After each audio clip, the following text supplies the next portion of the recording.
Bonjour et bienvenue dans ma garderie. Je me présente, je suis Lynn Perrault. J'ai une garderie depuis maintenant 15 ans. Je suis diplômée au Cégep de Saint-Hyacinthe comme éducatrice.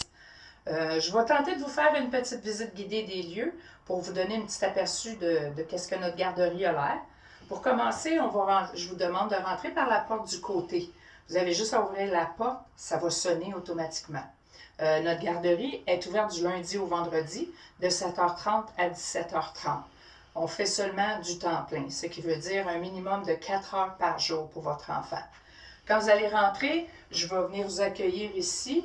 Vous allez utiliser tous les dossiers des enfants. On met les bricolages, tous les travaux que les enfants ont fait durant la semaine.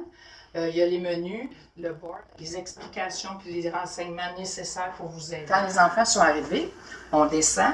Là, on installe les bottes, les manteaux, là, tout dépend des saisons. Ici, c'est ce qui sert de vestiaire pour les enfants. Ils ont chacun leur petite photo pour être capable d'accrocher leur linge eux-mêmes avec le temps au bon endroit. Donc, avec la petite photo, ils n'ont pas de misère à se retrouver. Ici, c'est la salle à manger. C'est ici que tous les repas se donnent, les collations. Les bricolages aussi. On fait les bricolages en groupe ici. Puis tout ça se passe dans l'harmonie avec de la belle musique. Quand on fait des repas, on met de la musique, on chante. Disons que le repas il est agréable, puis on ne s'estime pas beaucoup pour dire mange, mange pas, mange, mange pas. Là. Non, on chante, on niaise, puis tout se fait dans l'harmonie. Ici, c'est nos coins thématiques. On a pris des petites tables. Au lieu de faire des coins là, vraiment là, qui ne bougent pas, on a pris des tables. On a fait de chaque table des thèmes différents. Comme ici, on a le thème de l'écriture, la motricité fine. On les aide à développer l'écriture avec ça. Ici, on a la table d'habillage. Tout ce qui est boutons, lacets, zip, dézip, on travaille ça avec eux ici. On a notre point casse-tête là. Ici, ben c'est deux petites tables de jeux qu'on achète des jeux qu'on sait qu'ils vont être gagnants avec les enfants. Puis ça peut ça les motive à s'amuser au lieu de faire de la chicane. Ici, on a notre petit coin lecture. Dans le petit coin lecture, c'est tous des livres éducatifs. On a des cherche et trouve, on a des livres sur les émotions, sur les textures, les odeurs.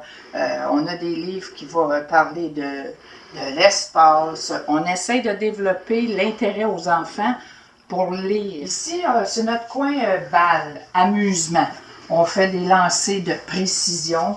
On a concocté des petits jeux que nous autres, on trouvait attrayants. Ben, tu vois, même moi, j'ai de la misère, là. Ben là, c'est ça. Ici, ils peuvent mettre les balles des couleurs qu'il faut. Les lancers de précision. Ça, ici, les enfants se donnent, puis ça s'amuse, ça lance les balles. C'est l'endroit où ils peuvent lancer des jouets. T'sais. C'est juste là qu'on fait ça. On a installé un petit rideau que quand les amis viennent s'amuser ici, on ferme comme ça. C'est une genre de petite tulle. Puis on l'a mis pour qu'elle ne bouge pas quand les enfants lancent les balles, puis ça revole dedans, puis que ça dérange les autres qui s'amusent aux tables. Ben, avec le petit rideau, les balles passent beaucoup moins. Il en passe quelques-unes, mais il en passe moins. Ici, c'est notre petit tapis de réflexion. Il est tout doux, tout douillet. Mais il n'est pas très, très apprécié de la part des enfants. Disons qu'il aime mieux être dans la salle de jeu que sur le petit tapis de réflexion. Puis ici, on a ce que moi j'appelle le petit nid d'ange. Parce que des fois, il y a des enfants qui arrivent, ils ont passé une moins bonne nuit ou ils filent plus ou moins. Fait qu'ils sont beaucoup moins patients avec les autres amis. Puis ça, dès qu'on détecte là, le petit message que « Ouf, là, je suis tannée, j'ai besoin de relaxer », on lui offre de venir s'asseoir. Le petit nid d'ange, ben, il évite d'aller plus souvent sur le tapis de réflexion. Bien souvent, là, ils vont là pour se calmer, puis tout se règle de cette façon-là. Ici, c'est la salle des bébés. On a installé tous les petits lits pour que les bébés puissent faire leur sieste le matin quand ils sont plus fatigués, ben on peut les coucher tranquilles sans qu'ils soient trop dérangés par les enfants dans la salle de jeu. C'est ici aussi que je fais les changements de couches. Tout se fait ici. Dans mon petit garde-robe, j'ai les couches que les parents m'amènent. Il y a même des grosses quantités de couches que je sers ici pour, après ça, utiliser ça. On a une caméra ici. On a dans toutes les pièces de la garderie. Fait que vos enfants sont toujours sous surveillance. S'il y en a un qui se réveille, on le sait. S'il y en a un qui se lève pour marcher pendant la sieste, on le sait. Ils sont toujours sur surveillance. Beaucoup de bricolage, comme vous pouvez voir ici. Ça, c'est le côté fort de mon mari. C'est lui qui concocte tous ces beaux bricolages-là. Il fait ses recherches sur Internet pour faire des beaux bricolages. Avec le bricolage, on essaye de faire développer le plus de sphères possible aux enfants. Puis on essaye aussi de lui donner un intérêt, là, vraiment un grand intérêt pour apprendre différentes choses. Comme vous pouvez voir, ben, on a des petits bricolages pour à peu près tous les thèmes qu'on utilise tout au long de la semaine. On a les ateliers aussi ici. Avec ces ateliers, on travaille pour apprendre à écrire leur prénom, apprendre les couleurs, leur apprendre différentes choses, mais toujours sous forme de jeu. On essaie de lui piquer la curiosité de vouloir aller plus loin dans leurs limites. Quand ils voient qu'ils sont bons dans quelque chose, là, ils veulent encore plus puis plus. Ben là, nous, on est là pour les aider à dépasser leurs limites. Pour ce qui est des plus petits, c'est la même chose. On prend des ateliers, on les aide à développer, mais ça se fait tout au long de la journée. On ne fait pas seulement, là, on prend 10-15 minutes pour faire un atelier avec les bébés. On fait ça tout au long de la journée. On s'arrange pour que les enfants soient toujours très motivés et qu'on puisse éveiller leur curiosité pour apprendre différentes choses tout le long de la semaine. On a aussi les vendredis des sciences. Ça, on fait une expérience scientifique chaque vendredi. Ça, je pourrais vous dire que les enfants y embarquent à fond là-dedans parce qu'on les fait participer à toute l'expérience. Ils font chacun un petit bout de l'expérience. On s'arrange pour que chacun puisse participer. Puis ça, les enfants, autant les petits que les plus grands, ils sont passionnés par les sciences. On a aussi beaucoup l'intérêt pour les arts. On a fait une semaine spécifiquement sur les arts. On les amène à découvrir l'aquarelle, la peinture à l'eau, la peinture à doigts, le fusain, toutes les choses que l'enfant ne voit pas souvent dans son quotidien. On essaie de les amener le côté qu'ils voient moins pour les intéresser à toutes les choses qu'ils peuvent apprendre. On fait aussi beaucoup de jeux, d'activités avec les enfants que mon mari filme. On met sur Facebook presque tous les jeux qu'on fait à la garderie, autant extérieur qu'intérieur. On a aussi, ici, on a toutes les activités de découpage, de crayonnage, apprendre à écrire, les chiffres, tout ça. Ça, les parents ont accès à ça par le site Internet dans la rubrique parents. Ils peuvent imprimer tout ce qu'ils ont besoin pour aider leur enfant à mieux évoluer, là, pour être prête pour la maternelle. Il y a du nouveau à la garderie. On a commencé à entrer dans la chose culinaire. On commence à faire préparer des petites recettes plutôt simples avec les enfants. À venir jusqu'à date, c'est gagnant. Ils ont chacun leur petit chapeau de cuisinier. Puis les enfants veulent participer, autant que l'expérience du vendredi que le mercredi de l'anglais. Si c'est aussi fructueux, il y a des bonnes chances qu'on continue à faire des petites recettes simples pour aider les enfants à avoir une meilleure saine alimentation, des meilleures habitudes alimentaires. Parce que tout au long de ça, on leur explique ce qui est bon puis ce qui est moins bon pour la santé, qu'est-ce qu'ils doivent faire pour être plus en santé, pas trop manger de chocolat puis des choses comme ça. On en profite pour lui faire un petit peu la morale au travers de ça. Fait que c'est ça, là, ça va sûrement être en gros développement pour ce qui est de la cuisine avec les enfants. On a ici le petit coin bricolage de mon mari. Ça, c'est tous ces outils de travail.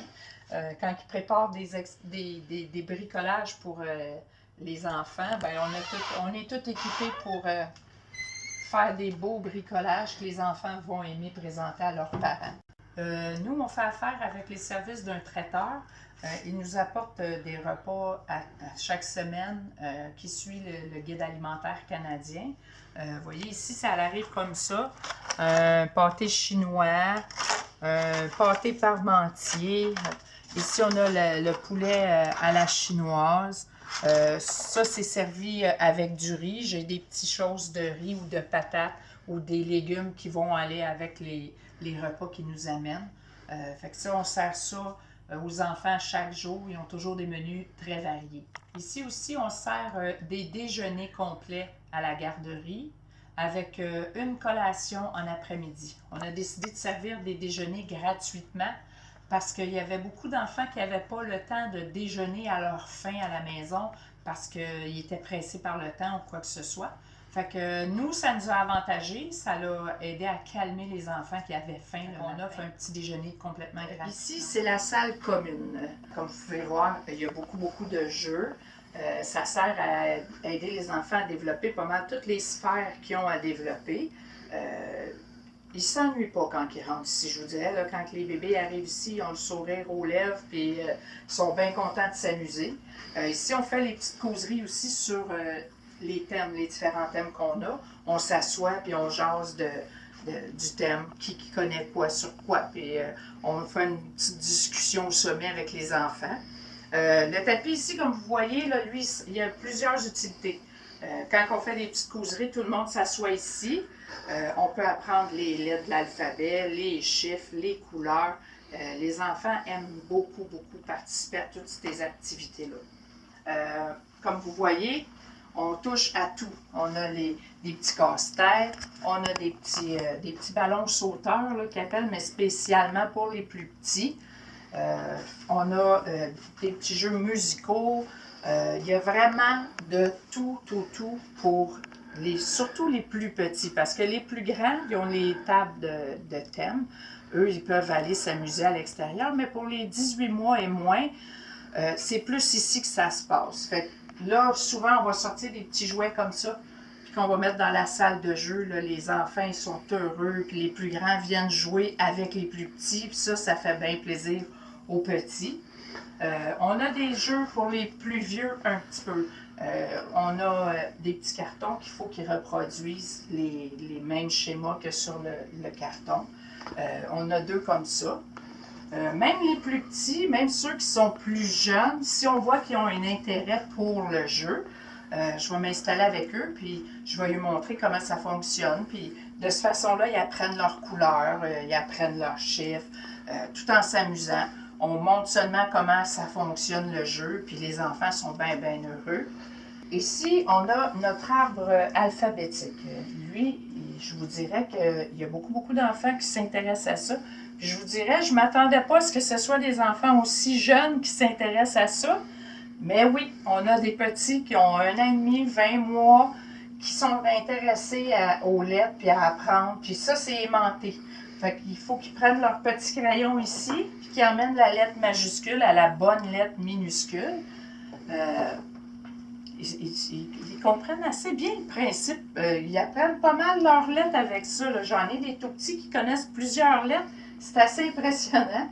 Ici, ben, les enfants, il faut qu'ils s'assoient, qu'ils rentrent le pied dans la petite chose exprès, puis il faut qu'ils fassent le mouvement avec leurs pieds du petit chemin qu'ils ont à faire. Ça paraît facile, mais les plus grands me disent que ça fait mal aux jambes. Fait que je vais les croire sur parole. Ici, on a notre petit coin cuisine. Elle est plus élaborée. Les enfants préparent beaucoup de nourriture avec ça. Ils font des lunchs, ils s'amènent la table à pique-nique dans le coin, puis font des pique-niques, puis ils aiment bien ça. Ici, on a différents tiroirs avec des jouets différents. On a les pouliches. Ici, on a des petites figurines de toutes sortes que tous les enfants peuvent jouer avec. On a mis 2 tiroirs de vaisselle parce que ça roule la vaisselle. Quand ils commencent à jouer au restaurant et à faire le pique-nique, là, c'est... Ouais, il en faut de la vaisselle. Ici, on a des déguisements. On a du linge pour nos petits bébés parce qu'on a des petits bébés là, dans les tiroirs. On a des petits bébés, ils ont des couches, ils ont du linge pour les mettre. Ils apprennent à habiller puis déshabiller, tu sais, à attacher les petits boutons pression puis les zips puis toutes ces affaires-là. Là. Ils se pratiquent quand même pas mal de bonheur là, en faisant ça ici. On a les petites voitures, que ça, on a le tiroir plein de toutes sortes de voitures. Les enfants aiment beaucoup jouer avec ça. Souvent, on va sortir un tapis avec des petites routes, puis on y sort plein d'autres choses qui puissent faire des routes, puis toutes sortes d'affaires. On a des petits jouets pour les plus petits, les bébés, là, vraiment 12 mois en descendant. On lui a mis 2 tiroirs là, spécifiquement pour eux. Je vous dirais que les plus grands, souvent, vont s'asseoir pour montrer aux plus petits comment ils fonctionnent les jeux, comment est-ce qu'ils doivent le faire. Puis comme vous voyez, bien, tous les jeux qu'il y a ici, c'est tout pour les plus petits. Parce que les plus grands, ils ont accès à des tables thèmes que les petits n'ont pas. Fait qu'on a organisé l'entourage de l'enfant pour qu'il puisse développer à sa pleine capacité. Je pense que la salle de jeu ici, elle répond pas mal aux besoins des petits mousses qu'on a, là, les plus jeunes. Ici, on a notre calendrier. Ça, avec ce calendrier-là, bien, les enfants ils apprennent leur jour de la semaine. Là, les chiffres, parce que là, on marque la date à laquelle on est. Les mois, on leur explique c'est quoi l'été, c'est quoi l'hiver, est-ce qu'il fait soleil, nuageux, ou... Les enfants, quand j'oublie le calendrier, ils me le disent. « Hey, on a oublié notre calendrier! » Là, je vous dirais que pas mal, tous les petits connaissent pas mal leur jour de semaine parce qu'à chaque jour, on change de jour, mais là, on répète toujours les 7 jours de la semaine, fait que ça commence à être pas mal assimilé. Ici aussi, les plus grands, ils font leur sieste. On a les matelas de sieste ici. On a les draps et les petits coussins. Chacun a un petit bac avec son drap, puis sa petite couverture, puis son coussin. Les siestes, c'est de 1 heure à 3 heures. On demande aux parents de ne pas arriver dans les heures de la sieste. Arriver soit avant ou après la sieste pour ne pas déranger le groupe pendant leur sieste. Là. Des fois, il y en a qui disent qu'ils ont des rendez-vous. C'est préférable de venir avant ou après la sieste là, pour ne pas déranger l'ensemble du groupe. Là. Puis ça ici, ben, on se prépare, on fait la routine du dodo. Là, à peu près 15-20 minutes avant la sieste, là, on commence la routine, on fait le pipi, on lave les mains. Là, après ça, on vient s'installer. Chacun place son matelas, arrange son petit matelas avec son petit drap, son oreiller. Un coup que tout le monde est prêt, tout le monde s'allonge, on allume la télé, on met un petit 15 minutes d'un film que souvent les enfants vont faire une demande spéciale pour un film. On éteint la lumière, puis là, on se repose 15 minutes. La télé s'éteint après 15 minutes. Là, les enfants, ils s'endorment jusqu'à 3 heures. Généralement, on n'a aucun problème pour les dodos. Ici, comme vous voyez, on a des livres sur différents thèmes. Si on fait le thème des animaux, bien, on a des livres qui peuvent venir aider à élaborer un peu plus le thème sur les animaux. On a quand même pas mal de livres. On a aussi à la garderie, on voulait apprendre aux enfants les valeurs. La gentillesse, l'honnêteté, l'entraide, toutes ces valeurs-là, on voulait les inculquer aux enfants. Puis on a trouvé une façon qui fonctionne assez bien, c'est la roue des bonnes actions.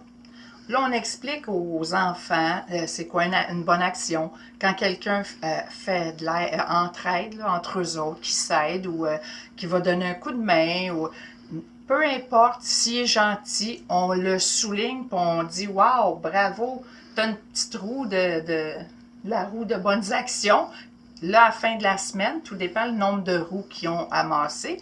Ils tournent la roulette, puis là, ils peuvent gagner une surprise dans notre bac à surprise. Je vous dirais que la roue des bonnes actions, ça fonctionne très bien. Les enfants, ils s'entraident au lieu de s'arracher les cheveux, là. Ben, ils se donnent des coups de main, puis ils essaient de trouver des solutions, puis ils travaillent pour les bonnes actions, parce qu'on a des petits livres qui expliquent toutes les bonnes actions, comment l'enfant devrait se comporter. On a des petites histoires qu'on lui lit puis qu'on lui explique ça. Fait qu'au fil du temps, ben, ils commencent à comprendre c'est quoi une bonne action. Puis en plus, ben, ils sont récompensés de la faire, la bonne action. Fait à ce niveau-là, je pense qu'on a trouvé le bon moyen pour expliquer aux enfants les valeurs de la vie. J'espère que la petite visite guidée a su répondre à vos questions. Pour vous inscrire, vous avez qu'à aller sur notre site internet, c'est www.garderieslespetitscalinots.com, puis on met un trait d'union entre chaque mot. Là, vous allez pouvoir refaire la visite. Vous pouvez aller sur le formulaire d'inscription. Vous remplissez toutes les cases. Si vous avez un commentaire, vous avez une place spéciale pour me laisser un commentaire. Ça serait bon de me dire la date à laquelle vous avez besoin. Moi, à ce moment-là, quand j'ai une place qui se libère, je téléphone toutes les personnes qui m'ont laissé leurs coordonnées, puis je les appelle pour céduler un rendez-vous pour faire une rencontre éventuellement. Vous pouvez faire aussi votre demande d'amitié sur Facebook. Comme ça, vous pouvez suivre les différentes activités qui se passent à la garderie. Si jamais il y a une place qui se libère, vous allez le voir. Puis même si c'est dans plusieurs mois que vous avez besoin d'une place, comme je vous disais, vous avez juste à le mentionner dans la case commentaire. Moi, je vous appelle, même si c'est un peu avant, je vous appelle pour au moins que vous ayez la chance de décider, ben oui, je voudrais bien qu'il rentre avant ou non, je vais attendre la date qu'il faut, mais je vais vous appeler si j'ai une place qui se libère. Merci.